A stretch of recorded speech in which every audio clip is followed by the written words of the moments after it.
सिरके के बारे में ज़रूर जानेंगे। हमने बात की जैतून के लिए, हमने बात की शहद के लिए, अब सिरका रह गया। तो आगा साहब ये बताइए कि सिरके के लिए क्या अहकामात हैं कि किस तरह से सिरका लेना चाहिए? देखिए, सिरका एक मामूल की चीज है और अरब दुनिया में सिरके का इस्तेमाल आम तौर पर रहा है। एक मर्तबा नबी करीम सल्लल्लाहु अलैहि वसल्लम घर तशरीफ लाए और उन्होंने फरमाया कि खाने के लिए कुछ सालन है, तो वहां सालन मौजूद नहीं था, सिर्फ सिरका था। आपने फरमाया लाओ, और आपने अपनी रोटी को सिरके में भिगो कर खाया और कहा कि क्या सिरका भी क्या खूब सालन है। ये एक हदीस हमें नबी करीम सल्लल्लाहु अलैहि वसल्लम के हवाले से तिब्बे नबवी में मिलती है, और इस तरह सिरके के बारे में नबी करीम सल्लल्लाहु अलैहि वसल्लम ने एक तारीफ फरमाई है। ये हमारी तारीख में मौजूद है। जहाँ तक ताल्लुक है सिरके की अफादियत का, सिरका यकीनन हमारे जो फेल हैं मैदे के, हमारे गट हेल्थ के निज़ाम को बेहतर करने के लिए एक बेहतरीन दवा है। सिरके के इस्तेमाल के कई तरीके हो सकते हैं, या तो ये कि उसे सब्जियों में डालकर इस्तेमाल किया जाए, या सिरका बजाते खुद इसी तरह इस्तेमाल किया जाए कि उसे शहद और पानी में मिलाकर इस्तेमाल किया जाए। लेकिन यहाँ इस बात की वजाहत मैं ज़रूर करना चाहूँगा कि जो हम लोग आम तौर पर सिरका इस्तेमाल करते हैं, वो सफ़ेद सिरका और ब्राउन जी, सिरका, ऐसा ही ये है। आम तौर पर एसिटिक एसिड से बनता है बेटे। और ये एसिटिक एसिड डाल करके पानी में उसको घुला देते हैं और उसे वो सिरका कहते हैं। सिरका असल में जो नेचुरल ऑर्गेनिक सिरका होता है, सिरका सिर्फ वही सिरका है, और सिरके को उसी तरह इस्तेमाल करना चाहिए जैसा कि इस्तेमाल करने का हक है। ठीक हो गया। बहुत बहुत शुक्रिया आगा साहब हमें ज्वाइन करने के लिए। इस्लामाबाद से आगा साहब ने हमें ज्वाइन किया हुआ था, सब बहुत बहुत शुक्रिया। आगा साहब से बात हो रही थी और हमने तिब्बे नबवी के हवाले से जाना कि शहद, जैतून और सिरका और इस तरह की बहुत सारी ढेर सारी चीज़ें हैं जिनको हम अपनी डेली लाइफ में जो है वो इनकॉर्पोरेट कर सकते हैं, हेल्दी लाइफस्टाइल अपना सकते हैं। और हम दोबारा भी कोशिश करेंगे कि आगा साहब को ज़रूर बुलाएँ ताकि इस तरह के बहुत सारे मशवरे जो हैं हम उनसे ले सकें। अब वक्त हुआ जाता है एक और सेगमेंट का, और हमारे साथ इस वक्त गेस्ट मौजूद हैं Fatima Tarwala, editor business and finance, और साथ साथ डॉन न्यूज़ पर वो हमारा एक शो भी होस्ट कर रही हैं। तो उनको वेलकम करते हैं। अस्सलाम वालेकुम। कैसी हैं फातिमा आप? बिल्कुल ठीक, अल्हम्दुलिल्लाह। आप कैसी हो? मैं बिल्कुल ठीक ठाक। आप कौन सा शो होस्ट कर रही हैं? चलिए क्रॉस प्रमोशन कर लेते हैं। मेरा शो ऑल थिंग्स मनी है, पॉडकास्ट है, पॉडकास्ट फॉर्मेट है। तो इसमें गेस्ट आते हैं, we talk about economy, business, कौन सा सेक्टर में क्या चल रहा है। लास्ट आई थिंक मैंने इंश्योरेंस पे किया था।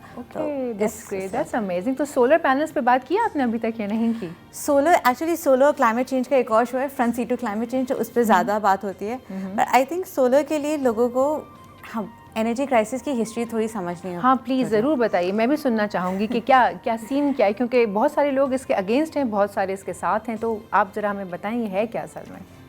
अगर आप एक घर किराए पर रहती हो, सही है, और आपको 1 साल का आपको किराया देना, 1 महीने की आप छुट्टी लेती हैं, आप 1 महीने वेकेशन पे चली जाती हैं, वो किराया फिर भी देना होता है। तो सही है, वो इस तरह हमारे कैपेसिटी चार्जेस होता है। 1990s में जो प्लान्स आए थे, 2013 के बाद जो प्लान्स आए थे, सीपैक के अंदर जो प्लान्स आए थे, उसके अंदर जो हमने इन्वेस्टर्स को प्रॉमिस किया था कि हम इन प्लान से बिजली जनरेट करें ना करें, हम आपको पेमेंट करेंगे, और हम आपको पेमेंट देंगे डॉलर्स के अंदर।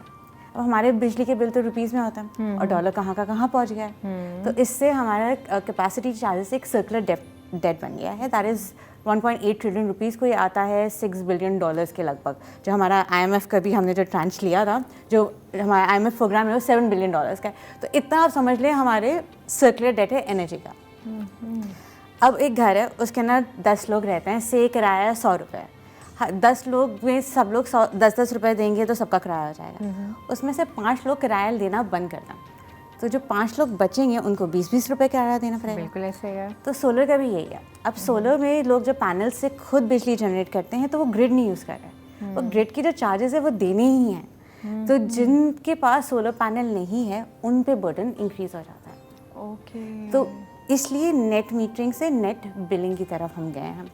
सोलर की जो पॉलिसी इंट्रोड्यूस हुई थी वो 2015 में हुई थी। तो उस वक्त तो सोलर एक था, सोलर पैनल्स थे, पर इतना कोई लोगों को ना पता था, ना रेजिडेंशियल लेवल पे सोलर था।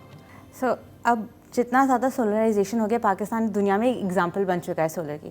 पर हम इसलिए सोलर नहीं लगाते कि हमें क्लाइमेट चेंज की परवाह है, हम इसलिए लगाते हैं क्योंकि बिजली के बिल बहुत ज़्यादा आते हैं, राइट। तो अब ग्रिड कम यूज़ हो रहा है। रमज़ान है, मैं आलू के समोसों में एक्सप्लेन करती हूँ। आप घर में 6 आलू के समोसे बनाती हैं, आपने 5 खाए, आपने छठा आलू का समोसा जाके दुकानदार को बेच दिया, ये 50 रुपए का आलू का समोसा है, आप खरीद लें मुझसे, तो उसने 50 रुपए में खरीद लिया।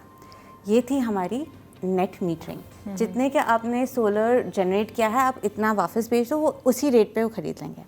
नेट बिलिंग भी होगी कि आप जो छठा आलू का समोसा है, आप दुकानदार को जाके देती हैं, वो कहते हैं कि मैं आप 50 रुपये में नहीं खरीदूंगा, मैं 10 रुपये में खरीदूंगा, तो आपका छठा आलू का समोसा फिर भी बिक रहा है, लेकिन ये कम रेट्स में बिक रहा है। कम रेट पे बिक रहा है।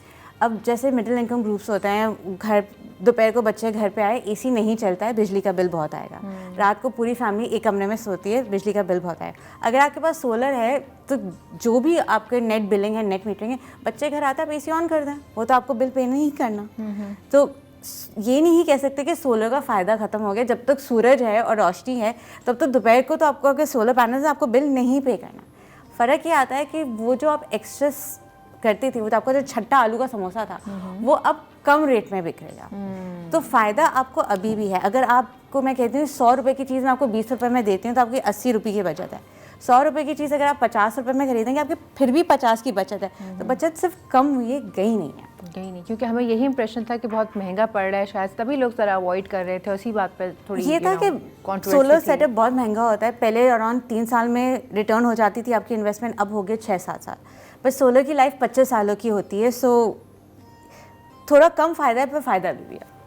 Thank you so much Fatima. हम आपको दोबारा ज़रूर इनवाइट करेंगे और उसके ऊपर फिर से डिस्कशन करेंगे, क्योंकि आपने इतने अच्छे से समझाया, मुझे भी समझ आ गया और आई एम क्वाइट श्योर हमारे व्यूवर्स को भी समझ आ गया। एक मरतबा फिर बहुत बहुत शुक्रिया तशरीफ़ लाने के लिए। सो व्यूवर्स, चाय टोस्ट और होस्ट की ट्रांसमिशन 1 से 3 जो आपने देखी, इसके बाद आप क्रिकेट के मैदान से देख सकेंगे रिप्ले, जो कि आप रोज़ाना देखते हैं, और उसके बाद फिर शेफ़ साहब की मुलाकात होगी, और फिर 6 बजे वापस से मेरा और आपका साथ जो है वो जारी रहेगा।